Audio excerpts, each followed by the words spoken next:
Hello friends, मेरा नाम भरत कुमार नेमा है। हम बात कर रहे हैं एमपीपीएससी 2026 की मुख्य परीक्षा के लिए आंसर राइटिंग पैटर्न के बारे में। तो आखिर 2 नंबर के, 7 नंबर के और 10 नंबर के क्वेश्चंस को कैसे डील किया जाए, इस पर हम बात करेंगे। इस सेशन में हम मुख्य रूप से बात करेंगे 2 नंबर के प्रश्न के बारे में।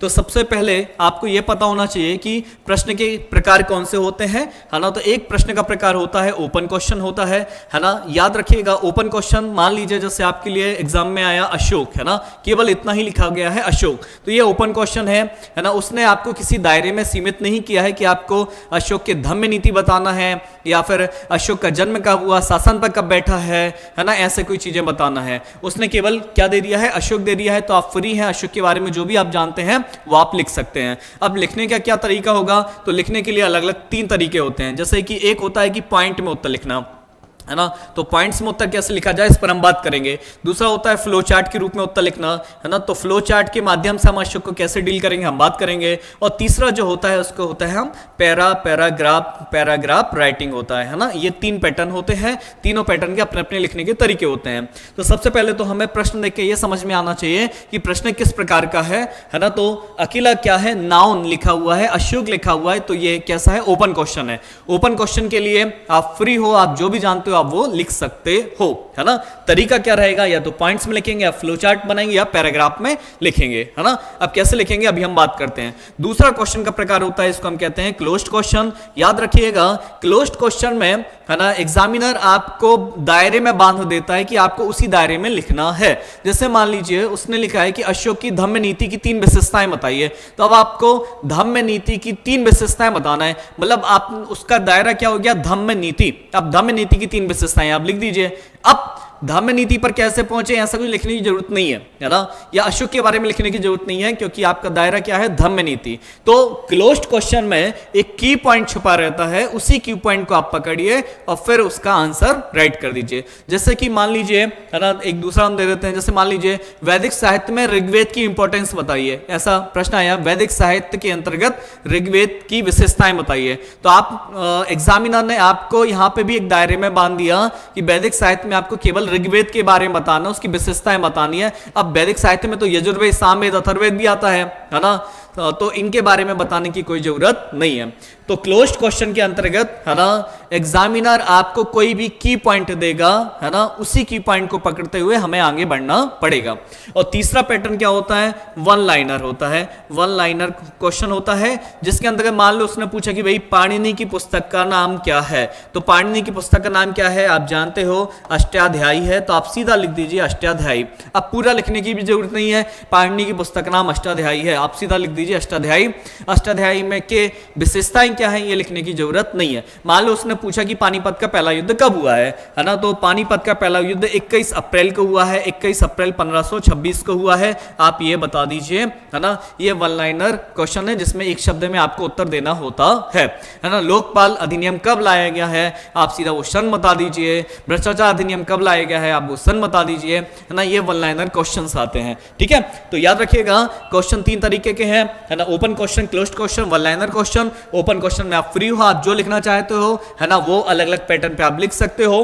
क्लोज्ड क्वेश्चन में, है ना, आपको एक दायरे में बांध दिया जाएगा, है ना। विशेषताएं पूछी हैं, तथ्य पूछे हैं, पॉजिटिव नेगेटिव चीजें पूछी हैं, तो जो पूछा है आपको वही लिखना पड़ेगा।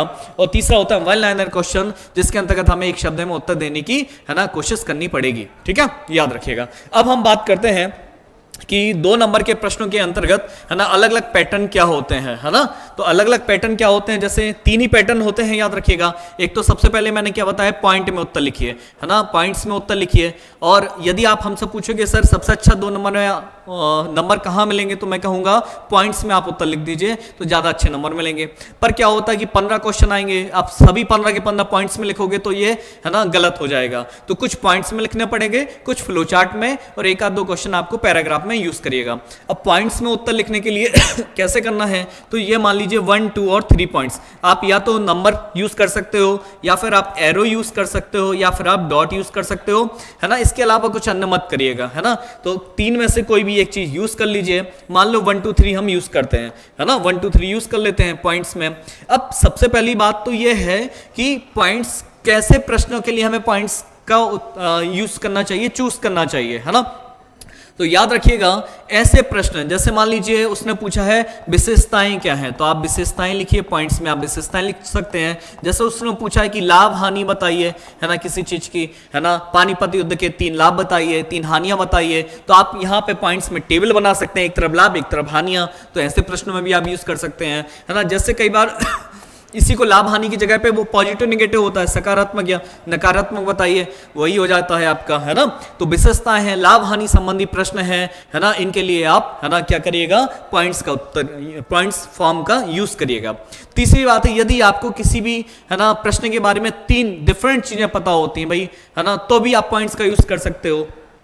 अब लिखने का तरीका क्या होगा, है ना, तो देखिए, मान लीजिए हमारा प्रश्न क्या है, अशोक ही है। अब अशोक को ही हम लिखकर बताते हैं पॉइंट्स में कैसे आपको लिखना है। तो अशोक के बारे में एक सबसे पहले हम क्या शुरुआत कहां से करें, सबसे बड़ी दिक्कत तो यही होती है। तो सबसे पहले आपको अशोक की सामान्य जानकारी देना है ना। अशोक की आप 1 से 2 सामान्य जानकारी बता दीजिए। सामान्य जानकारी के अंतर्गत भाई शासन पर कब बैठा, है ना, कब से कब तक, मतलब अंतराल कब से कब तक रहा, तो 269 से लेकर 232, है ना, ईसा पूर्व तक वो राजगद्दी पर बैठा है, आप ये जानते हैं। राजधानी क्या रही है, तो राजधानी लिखकर, है ना, आप पाटलिपुत्र लिख दीजिए। बाजू में क्या करिए, आप एक मैप बना दीजिए और अशोक का जो है ना एरिया, है ना, अशोक के एरिया को दर्शा दीजिए, ठीक है। उसके बाद दूसरा पॉइंट आएगा, तो अब दूसरे पॉइंट में उसकी कोई विशेषता बता दीजिए, है ना, उसकी कोई विशेषता बता देंगे, है ना। भाई कलिंग युद्ध लड़ा था जैसे उसने, है ना, तो 261 ईसा पूर्व कलिंग युद्ध लड़ा है ना। या फिर विशेषता की जगह पे आप सीधा युद्ध भी डाल सकते हैं, डैश करके लिख दीजिए कलिंग युद्ध, है ना, कब हुआ, 261 ईसा पूर्व में हुआ, अपन ने बंद कर दिया, ठीक है ना। बनाम भी लिख सकते हैं, अशोक बनाम इसके बीच में हुआ। और तीसरा कोई एक विशेष पॉइंट होना चाहिए, है ना। तो याद रखिएगा विशेष पॉइंट हो सकता है, यहाँ पर आप हेडिंग नोट डाल सकते हो या हेडिंग आप महत्व डाल सकते हो। यहाँ से कोई ना कोई हेडिंग डाल के आपको लिखना है, और हेडिंग डाल के आप, है ना, धम्म में परिवर्तन बता सकते हो, शिलालेखों का सहारा धम्म में प्रचार के लिए किया वो बता सकते हो, है ना, लोक कल्याण के लिए उसने क्या क्या कार्य किया है आप वो बता सकते हो, ठीक है ना। सुदर्शन पल नहर का निर्माण उसके समय हुआ है आप वो बता सकते हो। तो ऐसा कोई एक विशेष पॉइंट आप बता सकते हो अशोक के बारे में पॉइंट्स में, ठीक है ना, है ना। अब एक चीज और ध्यान रखिएगा, है ना, जब आप 3 पॉइंट्स लिखेंगे तो, है ना, एक आध जो भी की पॉइंट्स रहेगा उसको आप अंडरलाइन कर सकते हो, है ना। तो 2 नंबर वाले प्रश्न में पॉइंट्स में उत्तर लिखते समय, है ना, याद रखिएगा, है ना, हम पहला जो पॉइंट आएगा वो एक सामान्य जानकारी का होगा, दूसरा उसका कोई विशेषता है, कोई युद्ध किया गया है तो आप वो लिख सकते हैं, और तीसरा कोई विशेष है, महत्व है, नोट है, उसके बारे में कोई एक्स्ट्रा जानकारी है, आपको लगता है कि ये लिखने से, है ना, अच्छे नंबर मिल सकते हैं मुझे, तो आप वो हेडिंग के साथ यूज करिएगा, ठीक है ना। और 1 या 2 शब्दों को आपको अंडरलाइन करना है, पूरी लाइन को अंडरलाइन नहीं करना है, 1 या 2 शब्द जो महत्वपूर्ण है उन्हें आप अंडरलाइन कर सकते हो। इसके बाद याद रखिएगा पॉइंट्स के बाद जो दूसरा पैटर्न होता है वो है आपका क्या, है ना, फ्लो चार्ट। तो फ्लो चार्ट का प्रयोग हम कहाँ करेंगे, है ना, तो ध्यान रखिएगा फ्लो चार्ट के प्रयोग के लिए भी सबसे पहली बात तो यही है ना, फ्लो चार्ट का प्रयोग आप वहां पे करें जहां आपको लगता है कि आपको कम शब्दों में इस प्रश्न की जानकारी है ना, तो आप और अच्छा हो जाएगा। या फिर दूसरा क्या होता है, जैसे स्टेजेस वाले क्वेश्चन आते हैं, चरण वाले क्वेश्चन आते हैं, तो आप वहां पे क्लासिफिकेशन या वर्गीकरण वाले क्वेश्चन आते हैं तो आप वहां पे भी यूज कर सकते हो, है ना। टाइम फ्लो चार्ट वाले क्वेश्चन आते हैं आप वहां पे भी यूज कर सकते हो, ठीक है ना। या फिर कई बार क्या होता है, जैसे इसके बाद क्या हुआ, इसके बाद क्या हुआ, मान लीजिए मगध की राजधानियों का क्रम क्या है, तो आप ऐसे क्रम वाले क्वेश्चंस में भी आप फ्लो चार्ट का प्रयोग कर सकते हैं। फ्लो चार्ट के प्रयोग के लिए, है ना, ध्यान रखिएगा अलग अलग तरीके के फ्लो चार्ट बनते हैं। तो ये मान लीजिए मैंने गोला सर्कल बना दिया, जो पूछा गया प्रश्न है वो हमने आपको बीच में उस प्रश्न को लिख दिया, उसकी ब्रांचेस निकाल दी, ठीक है ना। अब जैसे जैसे, है ना, आपको यदि लगता है कि और ज्यादा जानकारी तो आप और ब्रांचेस निकाल सकते हो, नहीं तो 2 नंबर के लिए 4 ब्रांचेस बहुत होती हैं, ठीक है ना। दूसरा यदि आपको लगता है तो आप इस प्रकार का निकाल सकते हैं, है ना, ये बना दीजिए। आप चाहो तो आप, है ना, षटभुज बना दीजिए, इस प्रकार से बना सकते हैं, पंचभुज बना सकते हैं, अष्टभुज बना सकते हैं। पर 2 नंबर के प्रश्न के लिए, है ना, अष्टभुज बनाने की जरूरत वैसे भी नहीं है, षटभुज बनाने की जरूरत वैसे भी नहीं है। कई बार क्या होता है ना, स्टूडेंट्स क्या करता है, जल्दबाजी में षटभुज तो बना लेता है पर उसको ना, है ना, समझ में नहीं आता, ब्रांचेस केवल 4 ही निकलती हैं या 3 ही निकलती हैं, है ना, तो बाकी की ब्रांचेस क्या हो जाती हैं, खाली रह जाती हैं, तो फिर उसका मन आगे नहीं बढ़ता है। तो सबसे अच्छा तरीका होता है सर्कल बनाइए या फिर, है ना, ब्रैकेट बना के प्रश्न के उत्तर को लिख दीजिए, ठीक है ना। तो ये होता है फ्लो चार्ट। अब फ्लो चार्ट में आपको याद रखना है, फ्लो चार्ट में आपको कम शब्दों में लिखना होता है ना, बहुत लिखोगे तो फिर तो वो, है ना, पैराग्राफ बन जाएगा। तो याद रखिएगा, मैंने इसलिए बताया, यदि आपको, है ना, इस पता है प्रश्न के बारे में कम शब्दों में हेडिंग के साथ जानकारी है तो आप वो लिख सकते हो। जैसे मान लीजिए मैंने वही प्रश्न फिर से लेता हूं, अशोक, है ना, तो हम कहेंगे समय, है ना, तो शासन अवधि, तो हम ऐसा डाल देंगे शासन अवधि, और इसके नीचे फिर हम क्या लिख देंगे, शासन अवधि 269 to 232, है ना, ईसा पूर्व, हमने ऐसा लिख दिया, ईसा पूर्व, ठीक है ना। दूसरा, है ना, फिर है ना, आप बता सकते हो कि भाई राजधानी क्या थी, तो मैंने लिखा राजधानी, है ना, और इसके बाद नीचे लिख दिया पाटलिपुत्र, है ना, पाटलिपुत्र लिख दिया। तीसरा, है ना, कोई बड़ा युद्ध हुआ हो तो अपन लिखेंगे युद्ध, है ना, नीचे डाल देंगे कलिंग युद्ध, है ना, कब लड़ा गया है, दैट्स करके लेंगे 261 ईसा पूर्व में। कोई विशेष जानकारी आप देना चाहें, है ना, तो धम्म परिवर्तन क्या है ना, या फिर धम्म के लिए, है ना, धम्म प्रचार, धम्म प्रचार, तो आप यहाँ पे धम्म प्रचार के साधन लिख सकते हैं, अभिलेख बता सकते हैं, है ना, या फिर अभिलेख नहीं लिखना है, शिलालेख, स्तंभलेख, गुहालेख लिख सकते हैं तो आप वो भी बता सकते हैं, है ना। तो ये हो जाते हैं आपके फ्लो चार्ट, ठीक है।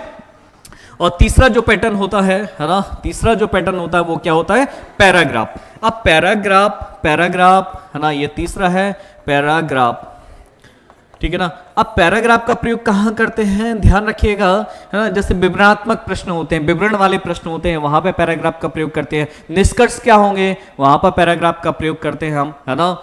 आलोचना समालोचना संबंधी प्रश्न होते हैं, उनमें पैराग्राफ का प्रयोग करते हैं, है ना। अब 2 नंबर वाले प्रश्न में ध्यान रखिएगा, आलोचना समालोचना जैसे ऐसे शब्द नहीं लिखते हैं सामान्यतः, है ना, एग्जामिनर आपको बहुत रेयर केस में देगा, नहीं तो नहीं देगा ऐसे शब्द लिखकर। तो मैं ये कहूंगा जिनके प्रश्नों के उत्तर आपको याद नहीं है, ज्यादातर नहीं आते हैं, है ना, तो याद रखिए, कोशिश करिएगा उन्हें पैराग्राफ में लिखने की कोशिश करिएगा, क्योंकि कई बार क्या होता है कुछ कम जानकारी छुप जाती है, हमें तो मार्क्स लेना होते हैं, तो कम जानकारी को छुपाने के लिए भी हम पैराग्राफ का प्रयोग करते हैं। अब ध्यान रखिएगा पैराग्राफ लिखते कैसे हैं। मान लीजिए मेरा प्रश्न वही है, अशोक है, ठीक है ना। अशोक के बारे में, है ना, हम कई सारी चीजें जानते हैं, है ना, तो अशोक के बारे में हमने बताया था कि भाई हमने ऐसे ब्रांचेस निकाल के उसके बारे में कई सारी चीजें लिखी थी। अब जो लिखा हुआ है ना, उन्हीं को क्या करना है, आपको स्टोरी फॉर्म में पैराग्राफ में लिखना है। इस पैराग्राफ में हम एक चीज और करते हैं, हम कामा का प्रयोग ज्यादा करते हैं, है ना, क्योंकि हम कई सारे पॉइंट्स उसको बता रहे होते हैं, उनको हम कामा करके कम शब्दों में लिखने की कोशिश करते हैं, हेल्पिंग वर्ड्स का प्रयोग करते हुए। तो जैसे मान लीजिए अशोक, तो हम लिखेंगे मौर्य वंश का तृतीय शासक, मौर्य वंश का, है ना, तृतीय शासक, है ना, तृतीय शासक, है ना, कामा, ठीक है ना, जिसका शासनकाल ना, जिसका शासनकाल, है ना, अब आपने बता दिया शासनकाल 269 से 232, है ना, ऐसा बता दिया, ठीक है ना, 232 ईसा पूर्व था, जिसकी राजधानी पाटलिपुत्र थी, है ना, पाटलिपुत्र थी, है ना। कलिंग युद्ध के पश्चात हृदय परिवर्तन, है ना, कलिंग युद्ध के पश्चात हृदय परिवर्तन की घटना के प्रभाव फलस्वरूप, है ना, बौद्ध धर्म के प्रचार हेतु, है ना, शिलालेख स्तंभलेख गुहालेखों का सहारा लिया। तो इसमें क्या हो गया, ये हमने एक कहानी बना दी, है ना, और कहानी में कई सारे फैक्ट डाल दिए। तो ये तीनों ही पैटर्न बहुत अच्छे माने जाते हैं, बट मैं यदि कहूंगा तो सबसे अच्छा होता है पॉइंट में, फिर फ्लो चार्ट में, और तीसरा आप पैराग्राफ का प्रयोग करिए। तो ऐसे ही महत्वपूर्ण जानकारियों, है ना, के लिए आप हमारे साथ बने रहिएगा। अगले वीडियो में हम, है ना, 7 नंबर के प्रश्नों के बारे में बात करेंगे। यहां से कई सारे डाउट भी होते हैं, है ना, जैसे कि मैं एक एक बता देता हूं जल्दी से, है ना, कि मैप बनाना जरूरी है इतिहास में। तो भाई देखिए, है ना, यदि राजधानी से संबंधित प्रश्न है, कोई युद्ध से संबंधित प्रश्न है ना, तो बिल्कुल, है ना, कोई लोकेशन संबंधी है ना, तो बिल्कुल आप मैप बनाइए। तो सबसे पहले जैसे 4 लाइनें दी गई हैं, तो सबसे पहले आप मैप ही ड्रा कर दीजिए, है ना। तो मैप में यदि इंडिया का संबंध है तो इंडिया का मैप बना दो, एमपी से संबंधित प्लेस है तो एमपी का मैप बना दो। एमपी का मैप यदि नहीं बन पाता है तो फिर अगर अवंती को दर्शाना है तो हम नीचे का इंडिया का बस बना के अवंती को दर्शा सकते हैं। हमारा काम यदि ऊपर है ना, मान लीजिए श्रीनगर को लोकेट करना है तो हम केवल ऊपर का मैप भी बना सकते हैं। तो सबसे पहले मैप बनाइए, देन जो स्पेस बचा हुआ है उस स्पेस को फिर हम यूटिलाइज करेंगे, है ना। तो सबसे पहले मैप बनाइएगा, देन जो बचा हुआ स्पेस है उसमें फिर आप क्या करिएगा, अपने उत्तर को लिखिएगा, सबसे पहली बात। दूसरी बात यह है कि, है ना, 1 लाइनर क्वेश्चन में पूरा उत्तर लिखने की जरूरत नहीं होती है, जो शब्द दिया गया है केवल उतना लिख दो, उसके बारे में एक्स्ट्रा चीज लिखने की जरूरत नहीं है, याद रखिएगा, है ना। और तीसरी बात है ना, कि अगर कम शब्दों का प्रयोग कर सकते हैं तो कम शब्दों में लिखने की कोशिश करें, हेडिंग के साथ आसानी से लिखा जा सकता है, बस प्रैक्टिस की जरूरत होगी। तो इस सेशन में इतना ही, आप सभी का बहुत बहुत धन्यवाद।